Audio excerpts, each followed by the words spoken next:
Neerja, big fan of your book, How Prime Ministers Decide. Tell us how exit polls have been deciding and keeping us on tenterhooks since yesterday. I know. Few elections have had, contests that have been so close. Right. Actually, none of us can say about any of the states what is going to really happen. Normally, after exit polls, you are able to say, roughly which way the wind is blowing. But this is too close a contest, it seems. And that is very interesting politically. Brijesh, what gives? I mean, why are the elections such a mixed bag? Is it something to do with the methodology of the exit polls, or is it that truly these elections are too close to call?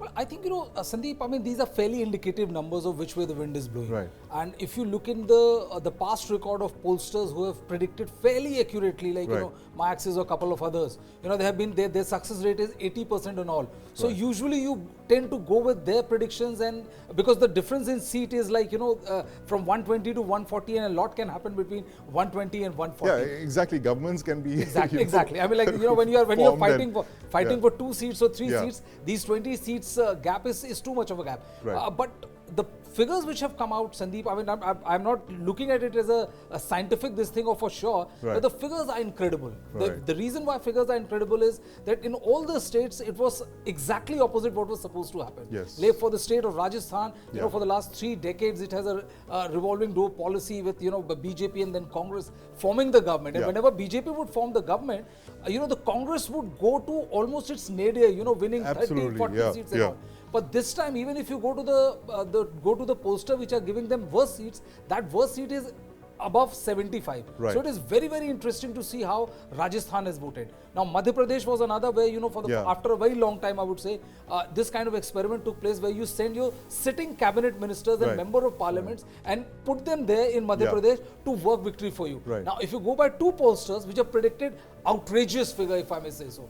And if that happens, it will turn the politics of Madhya Pradesh on its head. Right. And third being Telangana. Of course. Where, 6 months back, if anybody would have told you that, Congress is in reckoning, they would have just laughed at him. Right. And now, right now, majority of the pollsters are putting Congress ahead of the BRF. And that is why I would say, Sandeep, there's so much chatter around these, exit polls. Right. Gulam, what is it about exit polls that, in the last couple of years, they've not been very consistent, right? There have been some very, very big misses in the last few decades. Yes. What are the biggest misses according to you? See, if you look at the exit polls, you cannot dismiss them outrightly, but you cannot take them without a pinch of salt. Right.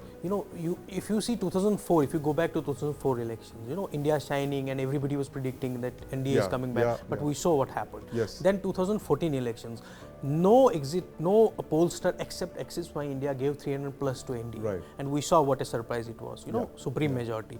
So my thing is that these exit pollsters had not seen supreme majorities until 2014. Right. They were mixed. There were these coalition governments. So after 2014, they have improved a lot. Right. As you said, the first pollster was in Kennedy. But if you talk about India, the first opinion poll was done in 1967 by Indian Institute of Opinion Polls, Indian Institute of Public Opinion.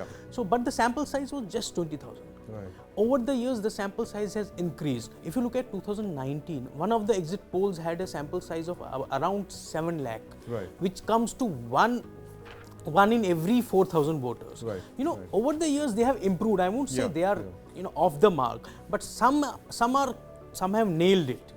As I said, there was Axis My India in 2014 which said BJP will give. Right. 2015 was a classic example, Bihar elections. Nobody said that Mahagathbandhan will come to power. Even 2015 Delhi election was Delhi election was, I would have just, sorry to interrupt, but like Delhi election was, the results were so frightening, the figures were so staggering that they refused to run it. Yes. And when the figures came out, it was 67 out of 70. 67 out of 70. And when the figures came out, it was almost to the T. Right. So they have been accurate also. And Neerja, meanwhile, there's this, the 2004, I mean, who can forget the India shining election where everyone, I think bar none, actually predicted that the NDA was coming back to power, and exactly the opposite happened. That's right. I remember that even journalists were so affected. If you went into the, hit the road and went to various areas and you got, a different picture. Right. But the hype was so great that about India shining, that you're absolutely right. Pollsters got it wrong, journalists got it wrong. And I do know pollsters who when they decided to finally come to figures, Right.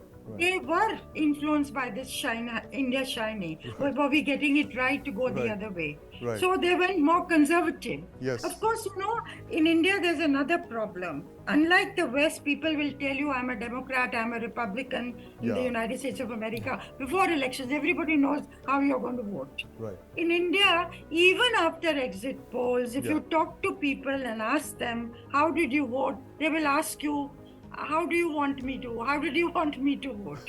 What do you want? So, many of them will not come out with the real picture, with the truth of how they have voted. Right. So in India, the story goes very different. Yeah. And in order to know how people are thinking, you've got to spend a long time with them, ask the right questions.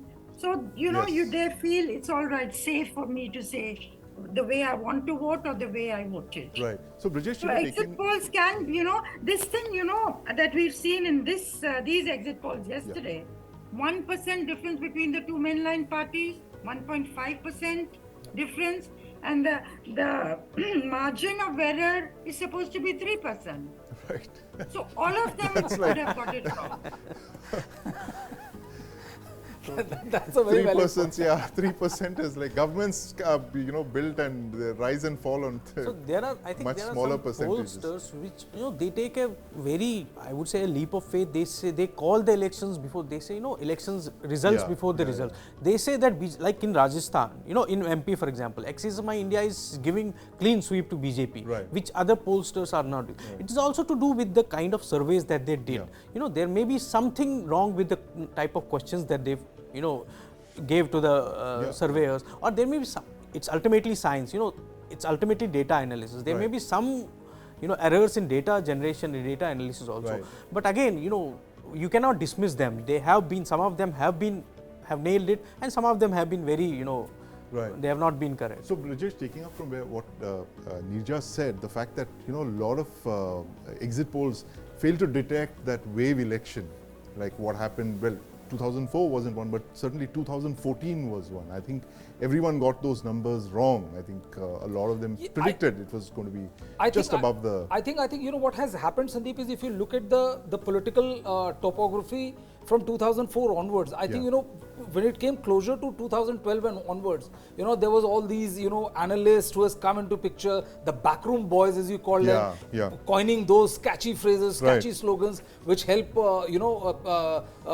people talk about it, creating a lot of chatter on the social media. Right. So a lot changed after 2004 and 2009 onwards. Right. And from 2014 onwards, it's a completely different gig altogether, where you have lot many people who have nothing to do with pure per se politics, are the one who are deciding and fashioning the course of the way a political Number party is supposed to. Number crunchers, data analysts, and also people like as we heard in Bharat Jodo Yatra, Sunil Konoglu, then you have a Dream Box. So 50 people have come up with their own shop trying to do everything for you. Right. The point is that I would say that with most of the credible pollsters, what they do is that they give, 80% of the time they are fairly accurate in telling you which way the wind is blowing. Right. So it's fairly indicative of how the situation would turn up. Right. But if you say that, if we feel that every time they're going to be wrong, I think, as she was saying, that it's very hard to gauge an Indian voter's mind. People would vote for somebody, and when you ask him a question, who have you voted for? He'll give you a completely different spin altogether.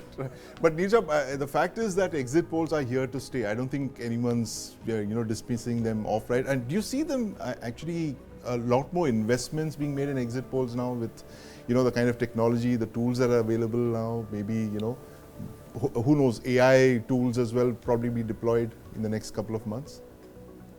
Yeah, and with national elections now coming with very high stakes for the political parties, yes, there's bound to be, even the number of exit polls held yesterday. Yes. I think it'll be interesting to see what happened last time, but my guess is that the number is larger. Many more people are going in for it because there is so much curiosity. People now want to know immediately which way the election is going. Right. And if you notice, the politicians are very smart. Right. Even from the exit polls yesterday, they would have got a good sense that how things are going. and their body language, that tells you a lot.